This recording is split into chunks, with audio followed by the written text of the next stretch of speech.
ने क्या खूब कहा है कि कौन कहता है कि कामयाबी किस्मत तय करती है। अजी कौन कहता है कि कामयाबी किस्मत तय करती है। अगर इरादों में दम हो तो मंजिलें खुद झुका करती हैं। जी हाँ, कुछ ऐसी ही कहानी भारतीय टीम के विस्फोटक ओपनर बल्लेबाज और मुल्तान के सुल्तान के नाम से मशहूर वीरेंद्र सहवाग यानी कि वीरू की। जब सन 1999 में उस समय के भारतीय टीम के कप्तान मोहम्मद अजहरुद्दीन की कप्तानी में डेब्यू करने वाले वीरेंद्र सहवाग को 2001 तक यानी कि लगभग 2 सालों तक भारतीय टीम में 5 नंबर पर और 6 नंबर पर बल्लेबाजी करने के लिए मौका मिलता था और इन मौकों पर वीरेंद्र सहवाग बुरी तरीके से फ्लॉप होकर के भारतीय क्रिकेट फैंस के साथ साथ भारतीय चयनकर्ताओं को पूरी तरीके से निराश कर रहे थे। उस दौरान जब भारतीय टीम के पूर्व कप्तान मोहम्मद अजहरुद्दीन और पूरी भारतीय टीम पर सन 2000 में मैच फिक्सिंग का आरोप लगा, तब मोहम्मद अजहरुद्दीन को भारतीय टीम की कप्तानी और भारतीय टीम से बाहर कर दिया गया और भारतीय टीम की कप्तानी सौरभ गांगुली के हाथों में सौंप दी गई। इस दौरान सन 2001 में भारत और श्रीलंका और न्यूजीलैंड के बीच में त्रिकोणीय सीरीज का आयोजन किया जाता है और इस सीरीज में भारतीय टीम के कप्तान सौरभ गांगुली और भारतीय टीम से बाहर के खेल रहे भारतीय चयनकर्ताओं के बीच में वीरेंद्र सहवाग को भारत के 15 सदस्यीय टीम का हिस्सा बनाया जाता है। लेकिन शुरुआत के 2 मुकाबलों में वीरेंद्र सहवाग को भारतीय टीम में शामिल नहीं किया गया। हालांकि इस त्रिकोणीय सीरीज के शुरुआत 2 मुकाबले के बाद वीरेंद्र सहवाग को भारत की प्लेइंग 11 में चोटिल संजय बांगर की जगह पर शामिल किया गया। इस दौरान वीरेंद्र सहवाग को कुल 3 मुकाबले में 6 नंबर पर बल्लेबाजी करने का मौका मिला, लेकिन वीरेंद्र सहवाग इस मौके का फायदा ना उठा पाए। इस दौरान वीरेंद्र सहवाग ने इन 3 मुकाबलों में सिर्फ 18 रनों की पारी आई, जिसके चलते भारतीय क्रिकेट फैंस और भारतीय क्रिकेट मैनेजमेंट इस त्रिकोणीय सीरीज के सेमीफाइनल मुकाबले में, जो कि भारत और न्यूजीलैंड के बीच में खेला जाना था, उस मुकाबले में यह चाहते थे कि भारतीय टीम के कप्तान सौरभ गांगुली बुरी तरीके से फ्लॉप चल रहे वीरेंद्र सहवाग को प्लेइंग 11 से बाहर निकालकर सहवाग की जगह पर चोट से रिकवर कर चुके संजय बांगर को टीम में शामिल कर लें। तारीख 2 अगस्त सन 2001 श्रीलंका का कोलंबो का क्रिकेट मैदान, जहां पर भारत और न्यूजीलैंड के बीच इस त्रिकोणीय सीरीज का सेमीफाइनल मुकाबला खेला जाना तय हुआ, जहां पर वीरेंद्र सहवाग की जगह पर संजय बांगर को भारत के प्लेइंग 11 में शामिल कर लिया गया। लेकिन मुकाबला शुरू होने के कुछ देर पहले ही खबर आती है कि भारतीय टीम के उस दौर के ओपनर बल्लेबाज सचिन तेंदुलकर की तबीयत खराब हो जाती है, जिसकी वजह से सचिन तेंदुलकर इस महत्वपूर्ण मुकाबले में भारत की प्लेइंग 11 का हिस्सा नहीं बन पाएंगे। सचिन तेंदुलकर जो उस समय भारतीय टीम की रीढ़ की हड्डी कहे जाते थे, जिनकी वजह से भारतीय टीम लगभग 80% मुकाबलों में जीत हासिल करती थी और उनके साथ इस तरीके से बीमार होकर इस मुकाबले से बाहर जाने का मतलब भारतीय टीम आधा मुकाबला पहले ही हार चुकी थी। ऐसी हालात में मजबूरी में एक बार फिर से इस सेमीफाइनल में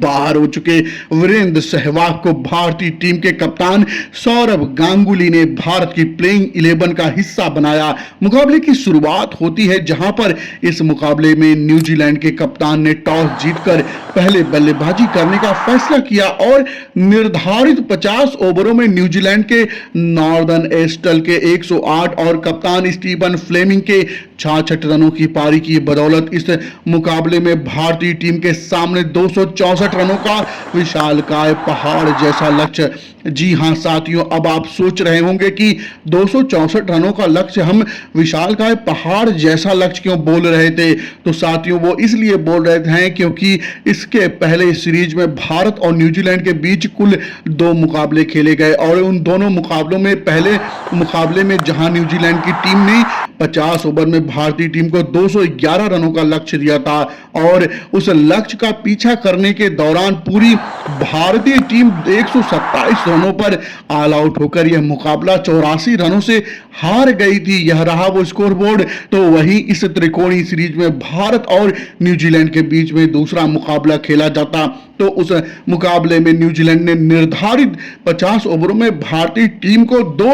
रनों का लक्ष्य दिया और उस लक्ष्य का पीछा करने के दौरान पूरी भारतीय टीम 143 रनों पर आउट होकर न्यूजीलैंड से यह मुकाबला 67 रनों से हार गई। इससे आप अंदाजा लगा सकते हैं कि उस समय न्यूजीलैंड की टीम में कितने खतरनाक गेंदबाज हुआ करते थे और भारतीय टीम उस दौर में कितनी कमजोर हुआ करती थी। ऐसी हालात में यह 267 रनों का लक्ष्य भारतीय टीम के लिए सचिन तेंदुलकर की गैर हाजिरी में बिल्कुल पहाड़ जैसा लक्ष्य था, जिस पर चढ़ना भारतीय टीम के लिए आसान होने वाला नहीं था। ऐसी हालात में अब भारतीय पारी का आगाज होने वाला था, लेकिन भारतीय टीम के लिए सबसे बड़ी समस्या यह थी कि आज इस मुकाबले में सौरभ गांगुली के साथ ओपनिंग कौन करेगा।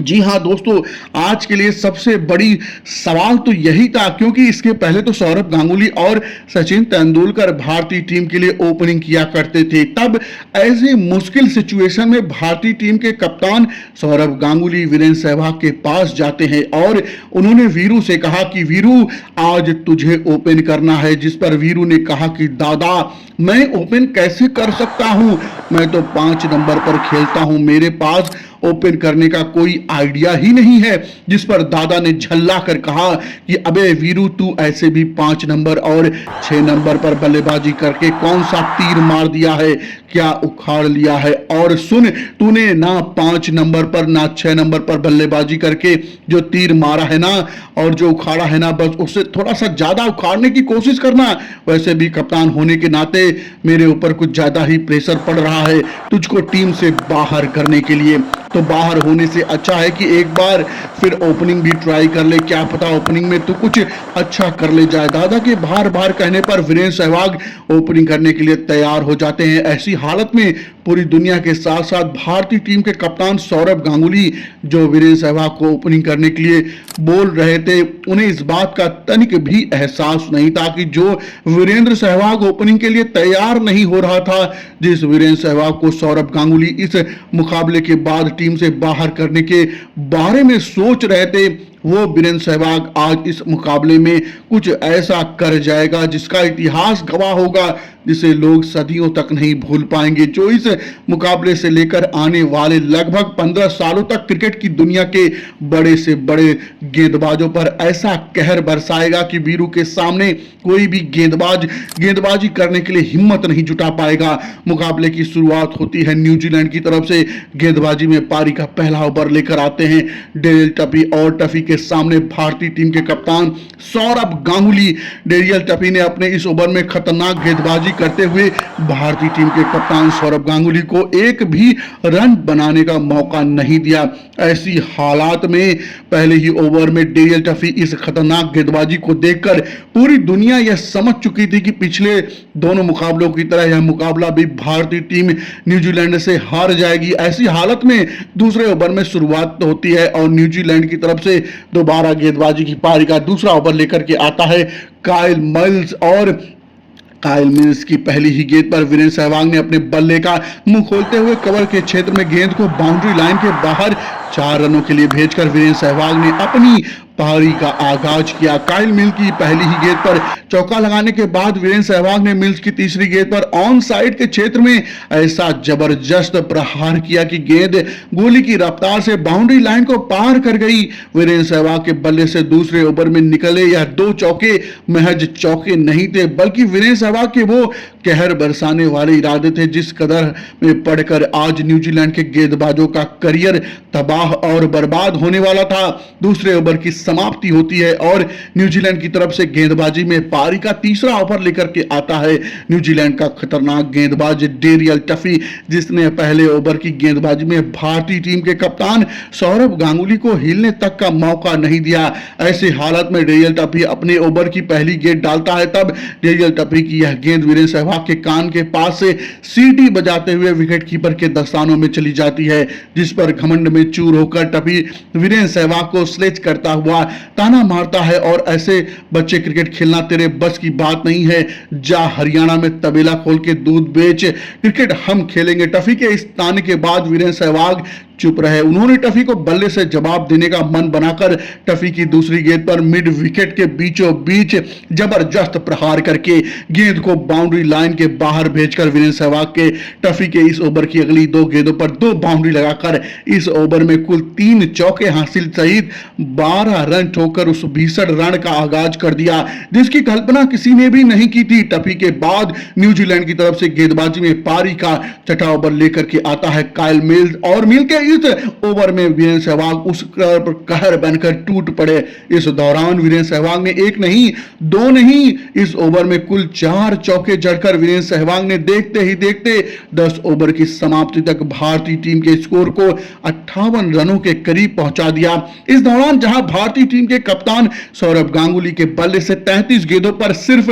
10 रन आए थे तो वहीं वीरेंद्र सहवाग ने अभी इस मुकाबले में 27 गेंदों पर 47 रन ठोकर वीरेंद्र सहवाग ने विश्व क्रिकेट में यह ऐलान कर दिया कि विश्व क्रिकेट का सबसे विध्वंसक बल्लेबाज अब क्रिकेट की दुनिया में अपना कदम रख चुका है। लेकिन अभी तक वीरेंद्र सहवाग के बल्ले से निकल रहे यह रन एक ट्रेलर था। इस मुकाबले का जो असली सीन था वो अभी बाकी था। जी हां, पिक्चर अभी बाकी थी मेरे दोस्तों। जी हां साथियों, न्यूजीलैंड की तरफ से भारतीय टीम के गेंदबाज पारी का 12वां ओवर लेकर के आता है डेरियल टफी और टफी के इस ओवर में वीरेंद्र सहवाग ने इस तरीके का तांडव मचाया। हाँ साथियों, आपने वीरेंद्र सहवाग ने न्यूजीलैंड के ही नहीं बल्कि इस दौर के सबसे खतरनाक गेंदबाज डेरियल टफी के इस ओवर में किस तरीके से बैक टू बैक 4 चौके और आखिरी गेंद पर इस तरह गगनचुंबी सहित वीरेंद्र सहवाग ने इस ओवर में कुल 22 रन ठोककर वीरेंद्र सहवाग ने तबेला खोलकर दूध बेचने की सलाह देने वाले डेरियल टफी की लाइन और लेंथ को सरे बाजार नीलाम कर कोलंबो के इस क्रिकेट मैदान पर हाहाकार मचा दिया।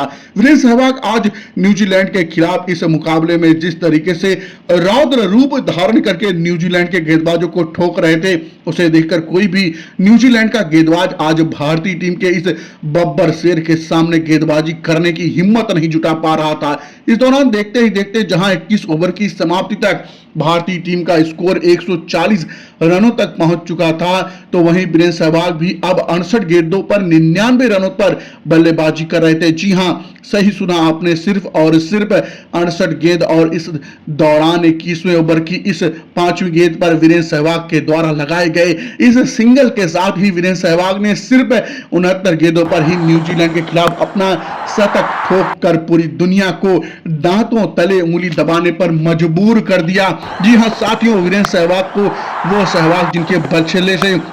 3 मुकाबले में सिर्फ 18 रनों की पारी आई थी वो वीरेंद्र सहवाग, जिस वीरेंद्र सहवाग को उनके कप्तान और टीम के मैनेजमेंट इस मुकाबले के बाद टीम से बाहर फेंकने वाले थे। साथियों, वीरेंद्र सहवाग की इस 100 रनों की पारी में वीरेंद्र सहवाग के बल्ले से कुल 19 चौके यानी वीरेंद्र सहवाग के इस शतकीय पारी के दौरान 82 रन तो सिर्फ बाउंड्री से बनाए थे। इससे आप वीरेंद्र सहवाग की तूफानी बल्लेबाजी का अंदाजा लगा सकते हैं। वीरेंद्र सहवाग के बल्ले से आई इस 69 गेंदों पर 100 रनों की शतकीय पारी उस दौरान वनडे में इतिहास की सबसे तेज पारियों में से एक थी। वीरू के इस तूफानी शतक पर उस स्टेडियम में मौजूद क्रिकेट फैंस के साथ साथ पूरी दुनिया वीरेंद्र सहवाग के नाम से जय जयकारा लगा रही थी। वीरू की इस तूफानी 100 रनों की पारी की बदौलत भारतीय टीम का इस मुकाबले में जीत का रास्ता आसान हो गया, जिसके चलते भारतीय टीम ने इस मुकाबले को 45 ओवर में ही अपने नाम कर लिया। हां,